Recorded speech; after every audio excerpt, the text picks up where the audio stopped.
Assalamualaikum warahmatullahi wabarakatuh. Selamat datang kembali di channel Pen and Fashion, channel yang menyuguhkan video cerita bergambar seputar misteri. Simak terus video dari kami.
Widya adalah seorang pegawai kantoran dan sekali waktu mengambil pekerjaan part-time. Kesibukan yang menyita waktu untuk berkumpul teman maupun orang terdekat membuatnya merasa agak kesepian. Apalagi dia tinggal di sebuah rumah kontrakan yang cukup jauh dengan kerabat maupun kawan-kawannya. Dari hal itu, dia pun memutuskan untuk mengadopsi kucing, yang akhirnya berhasil menemukan 2 ekor anak kucing. Masing-masing berumur sekitar 2 bulan dan diberinya nama Piping dan Popong. Piping adalah kucing putih hingga telinga dan ekornya, dengan warna kecoklatan di kepala. Sedangkan Popong adalah kucing belang telon. Bagi Widya, keduanya sangatlah lucu dan menggemaskan. Dengan dibantu kekasihnya, dia pun memenuhi kebutuhan kucing-kucing tersebut seperti kandang, makanan, dan juga sampo anti kutu.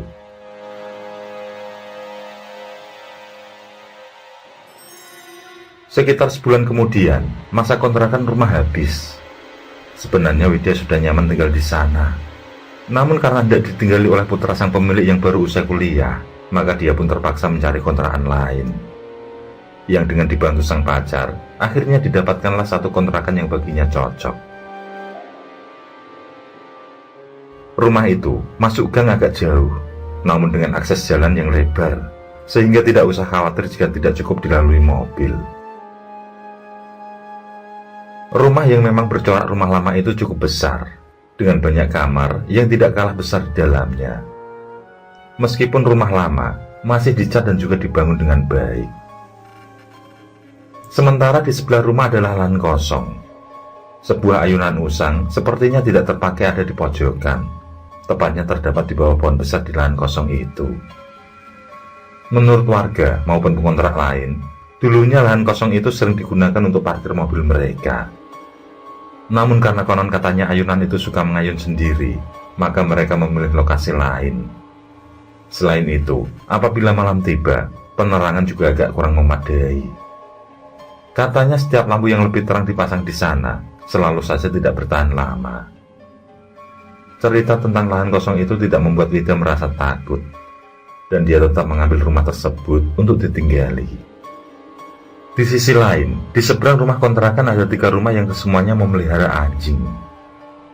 Mungkin karena berdekatan dengan rumah lain itulah yang membuatnya tidak ambil pusing.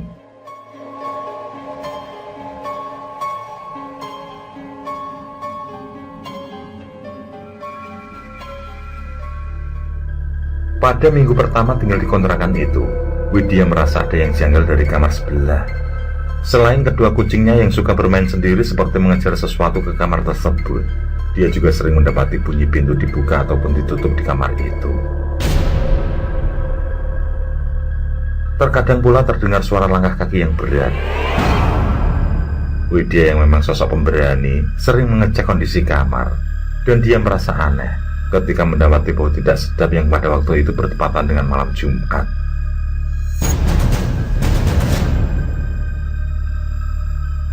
Setelah disisir, dia menemukan sumber bau tersebut dari pojokan kamar.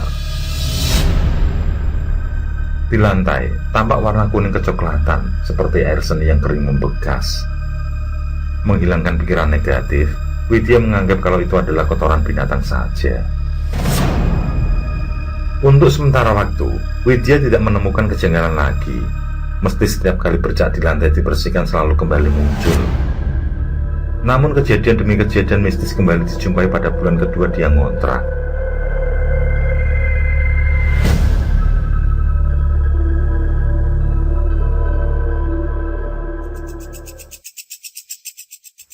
Pada suatu hari, sekitar pukul 8 malam, setelah memberikan makanan kucing, kemudian Widya bersantai sambil menonton televisi.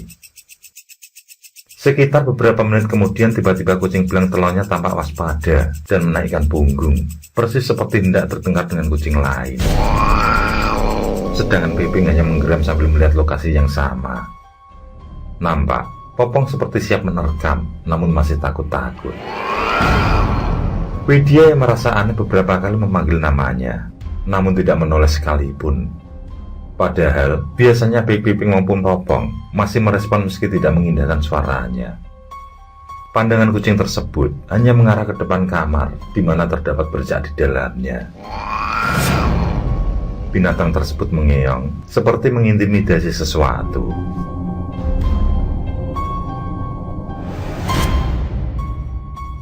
Merasa terganggu, Widya segera bangun, lalu menenangkan kucing-kucingnya. Namun tetap saja masih tegang dan tidak mau tenang. Widya terus mengelus, dan kali ini dia dibuat terkejut dengan aroma sesuatu yang hangus terbakar. Saat dia celingukan mengamati sekitar ruangan, dia dibuat terpaku dengan kemunculan sosok genderuwo. Sosok tinggi besar berbulu lebat itu sedang berdiri di depan kamar. Seketika, nafas Widya memburu. Kedua kucingnya hanya bersiaga saja dengan mengeram kasar. Tampak menegangkan lagi ketika suara gonggongan anjing terdengar bersahutan dari luar rumah.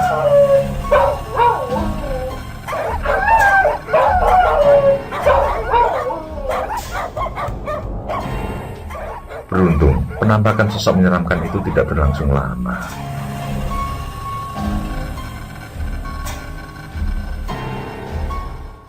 Setelah genderuwo itu menghilang, Widya yang mampu menguasai diri langsung beranjak meninggalkan kedua kucingnya. Baik Piping maupun Popong masih bersiaga, sedangkan gonggongan anjing sudah tidak lagi terdengar. Widya segera mengambil ponsel, lalu menghubungi sang pacar. Dengan sedikit gemetaran, dia menyuruh agar lekas-lekas datang. Kembali, Widya melangkah mendekati kedua kucingnya. Kali ini tercium bau kaos kaki busuk yang seperti terbakar. Sebentar kemudian, terdengar bunyi barang terjatuh seperti berdebum. Disusul bunyi gemerasa, seperti suara tas kantong plastik diremas. Tidak ada siapa-siapa, dan juga tidak ada barang yang bergerak atau terjatuh. Widya yang menelisik menemui jika sumber suara berasal dari bawah ranjang kamar kosong tersebut. Kedua kucingnya tampak gelisah, sedangkan dia tidak tahu harus melakukan apa. Ada perasaan merinding sekaligus khawatir. Suara tersebut hilang, berganti dering ponsel yang membuat Widya tidak kalah terkejut. Ternyata tantenya yang menghubungi. Widya beranjak menuju ruang tamu sambil mengajak kedua kucingnya. Kali ini, kedua hewan piaraannya itu tidak mau mengikutinya. Tantenya bertanya tentang lowongan kerja di kantor Widya. Putranya yang sudah pulang dari Papua beberapa bulan lalu, sampai sekarang masih sibuk mencari pekerjaan. Perbincangan terus berlanjut, hingga Widya berteriak ketika mendengar suara barang terjatuh cukup keras.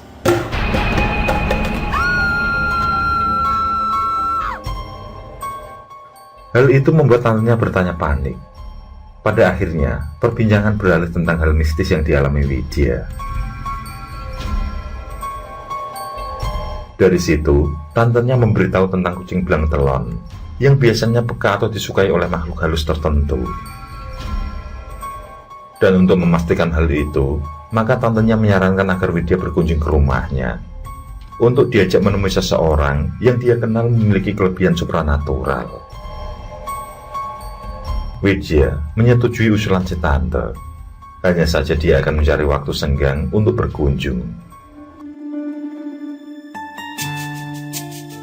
Pembicaraan tersebut berakhir ketika pacar Widya datang bersama adik perempuannya. Dengan rasa cemas, mereka langsung menemui Widya.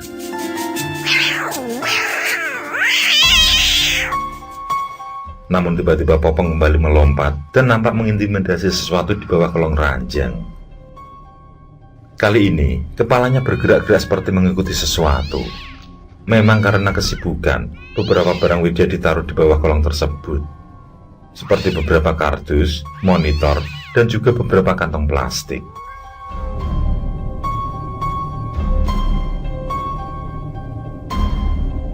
Widya lebih dulu mengikuti langsung menengok ke bawah kolong ranjang.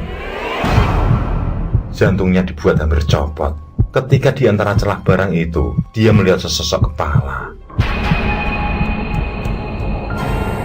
Dengan mata besar dan bibirnya tersenyum penuh dengan gigi runcing.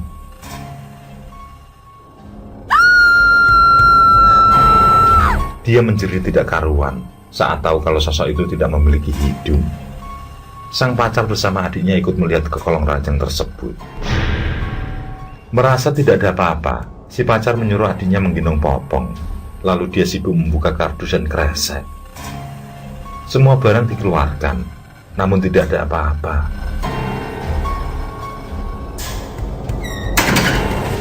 Sebentar kemudian dari kamar sebelah, Widya mendengar bunyi pintu terkunci dan saklar lampu dinyalakan.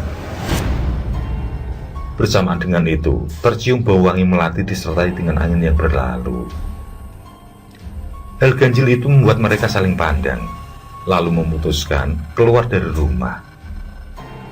Dan malam itu, Widya memutuskan tidur di sebuah penginapan.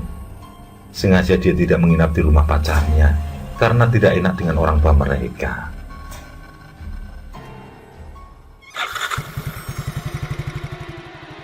Tanpa membuang waktu, esok harinya, Widya kerja setengah hari lalu izin keluar. Dia menghubungi, lalu bergegas, berangkat menemui tantenya seorang diri. Mungkin membutuhkan waktu sekitar 2,5 jam untuk sampai ke rumah si tante yang berada di luar kota. Demi kenyamanan, Widya bertekad menuntaskan masalah di kontrakannya. Dia tidak ingin jika hal sama ditemuinya nanti. Sesampai di rumah tante, mereka langsung berangkat ke rumah orang pintar yang dimaksud. Di sepanjang perjalanan, si tante bercerita banyak tentang orang pintar tersebut. Dia juga yakin jika permasalahan gaib yang dialami Widya juga akan terselesaikan nantinya. Widya yang selama ini dikenal pemberani hanya terdiam saja. Dia baru sadar jika makhluk lain itu sangat menakutkan dan menurutnya bisa mengancam. Dari apa yang dialaminya, nyali yang semula kokoh mulai terkikis. Keberanian akan makhluk astral mulai pupus.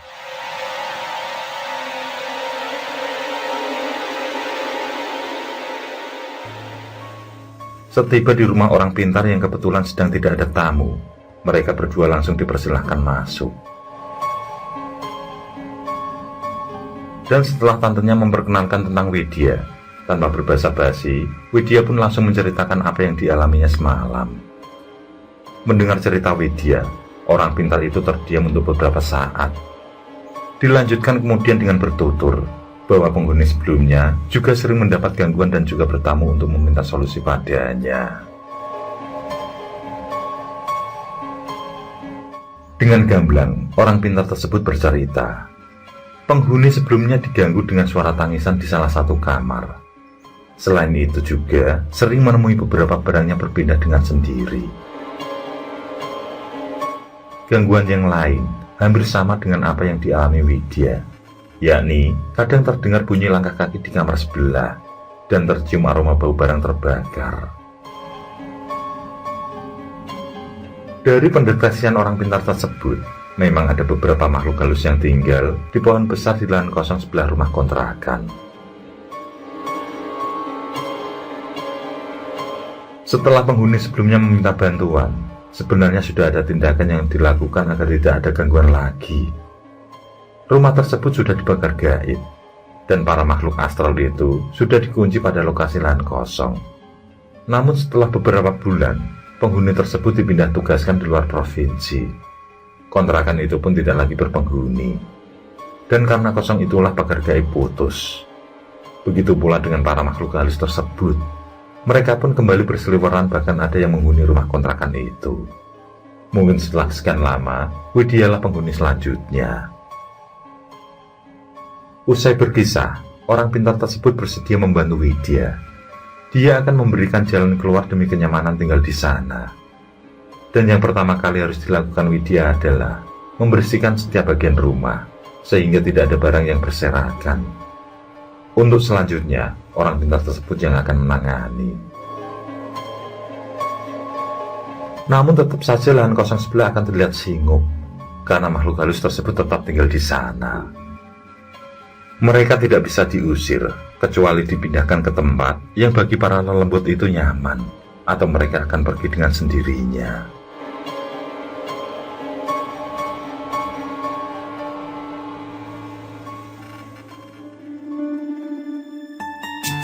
Waktu terus berlalu. Setahun kemudian, Widya memutuskan menikah dan meninggalkan rumah kontrakan tersebut. Memang, setelah bersama tantenya mendatangi orang pintar, keadaan rumah terasa tenang. Namun sesekali juga terdengar suara-suara seram dari lahan kosong sebelah. Sebenarnya ada niatan untuk pindah kontrakan, akan tetapi Widya tidak menemukan lokasi yang cocok untuk ditinggali. Kisah itu pun menjadi bagian tersendiri yang akan selalu dikenang dalam hidupnya. Sementara kedua kucing kesayangannya masih dirawat bersama suaminya.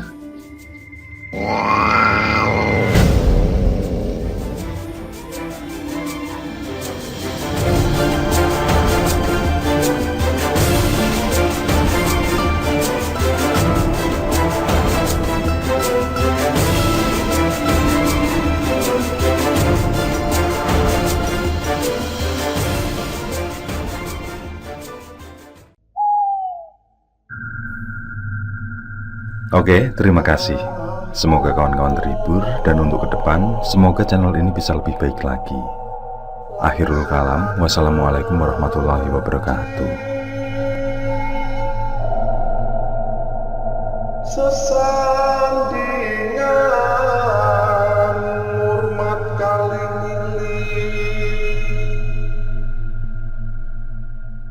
lakukan di muka sana.